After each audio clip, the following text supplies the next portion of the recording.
we're gonna keep this video short because my sister's coming over and wasn't exactly planning. She just said she was in town, and I'm gonna meet my nephew for the first time. I did try to see her in the hospital with her baby, but I think the nurses or doctors had pulled the baby away to do some tests and vaccines or whatever they were doing, like the baby hospital stuff. But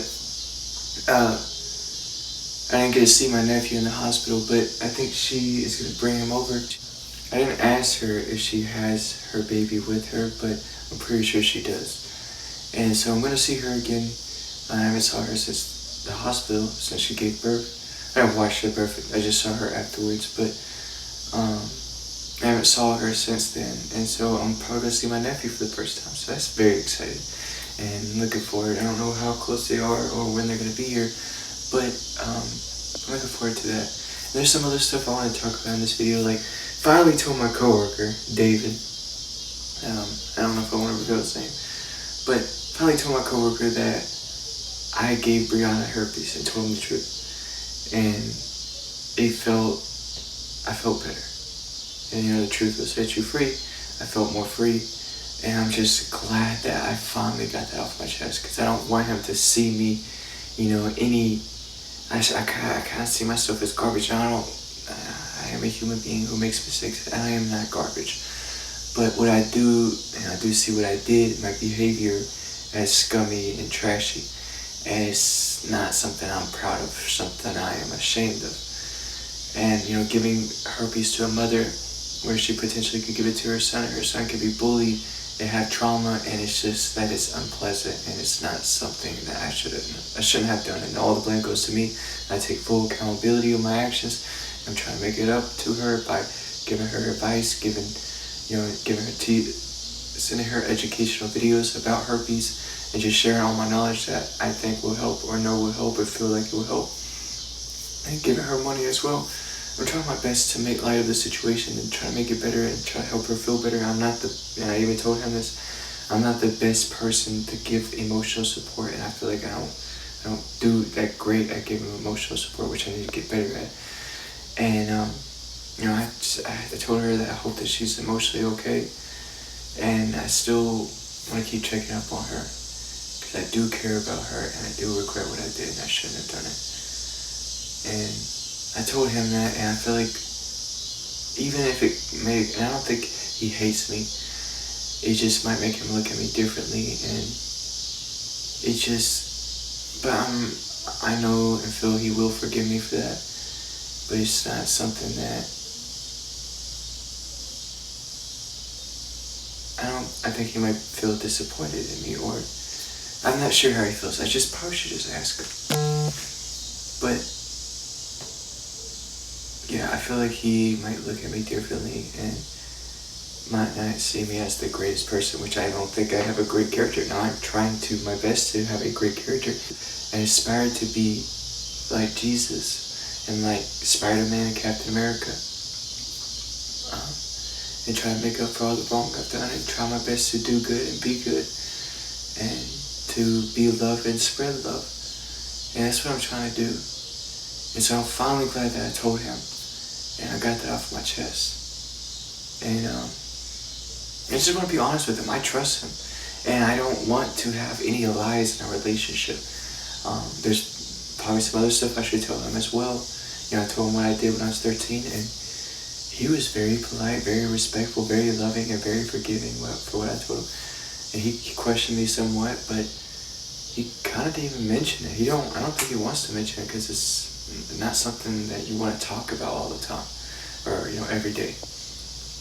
We're almost raping a couple of women, but he's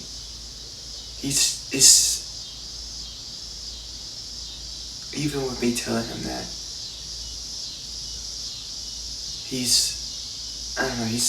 comes off very understanding, very forgiving, and very loving, and very friendly. But with me telling him what I did recently, I feel like it might change his attitude or the way he treats me. But I feel he will come to forgive me, and he might not be sweet and kind and neat and sweet and kind and nice all the time.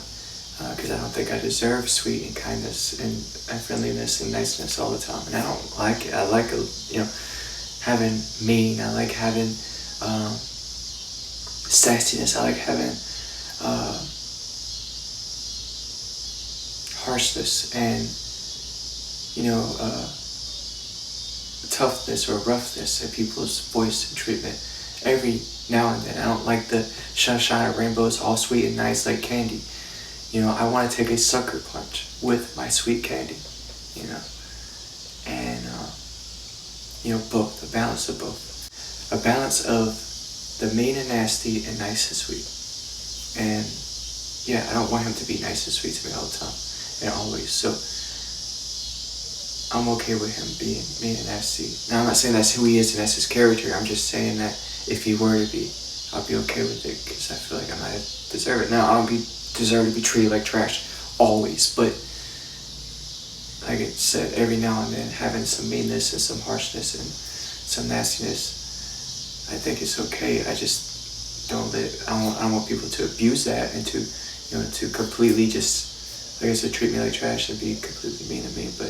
And if he does, keeps being too harsh on me, I will call it out. But like earlier today, he was kind of very harsh when he was being bossy with me. It sounded like he was being, now this is how it felt to me, how it was feeling to me. I'm not saying this exactly how it was, but it sounded like he was being sounded like he was harsh when he was being bossy to me. But he did that after I told him what I did, so it's like, it makes sense why he was treating me like that. And this might be just all in my head, and he might have just, just telling me to do something like a normal. I mean, he is my boss, the second in command. I do see him as the second in line, but not my main boss, but like a side boss, and not even like a video game. I'm talking about like a co-leader or a side manager or assistant manager, kind of like that in the department that I work in. But it did feel like he was kind of harsh in his tone. But I think every now and then, if he does that, I think it would be fine and okay with it. I feel like he might deserve it at moments. But if he keeps on and he just treats me like that all the time, always, every day, I say every day, but all the times that I work and all the days that I work, if he treats me very harshly and very mean, I'll call it out and defend myself. Because I don't deserve to be treated like trash, always. But that is trying to just wrap it up. That's pretty much all I have to say for this video. Hope you guys enjoy. And the lesson from that and the takeaway from that is to be completely honest with the people that we trust in our lives. Even if we feel they might see us differently or they might hate us, which I don't think they would truly hate us, but being honest and sharing the nasty and ugly truth with the people around us that we trust. And so that's the takeaway. And don't be a coward to speak the uncomfortable truth.